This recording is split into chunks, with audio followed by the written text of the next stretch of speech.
জানো, আমার ছাদ বাগানটা না পুরোপুরি স্বর্গরাজ্য হয়ে উঠেছে।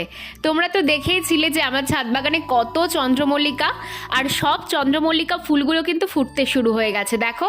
আর ফুল ফুটতে না ফুটতেই এদের উপদ্রব শুরু, মৌমাছি প্রজাপতি সবাই হামলা করছে আমার ফুলগুলোর ওপরে।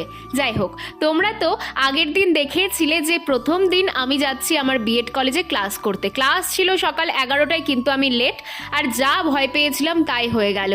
ক্লাস অলরেডি শুরু হয়ে গেছে, স্যারও চলে এসেছিল।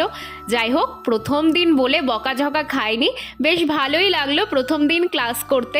প্রথম প্রথম ভাবছি যে সাবজেক্টটা কী ভাই, কী পড়বো। তারপর মনে হলো ও আচ্ছা, এখানে ম্যানার্স শেখানো হবে, সাইকোলজি বুঝতে হবে। যাই হোক, প্রথম দিন ক্লাস করে ভালোই লাগলো, আর নতুন নতুন সব বান্ধবী বন্ধুদের দেখলাম। আজকে প্রথমেই ওদের সাথে আলাপ হলো আমার, বেশ ভালো লাগলো। দেখা হচ্ছে নেক্সট মিনি ভ্লগ নিয়ে। এইভাবেই আজকের দিনটা শেষ হলো। টাটা।